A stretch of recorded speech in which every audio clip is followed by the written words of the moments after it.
Hello guys, Raidenlon Vlog nga pala. Kung bago ka palang napadpad sa channel ko, mag-subscribe ka na, at huwag kalimutan click ang notification bell button, para updated ka sa mga bidyong katulad nito.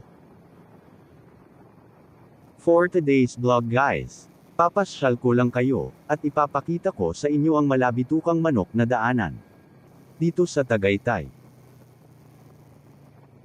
Lahat ng pagsubok may dahilan. Lahat ng paghihirap may katapusan. Lahat ng problema may solusyon. Lahat ng pagbagsak may pagbangon. Wala tayong hindi kayang lampasan at pagtagumpayan, kapag Diyos ang ating sandigan at masasandalan. At dahil huminto na yung kasama ko, kaibigan, mag-subscribe ka na, para updated ka sa mga bidyong katulad nito. Thank you for watching Raidenlon Vlog.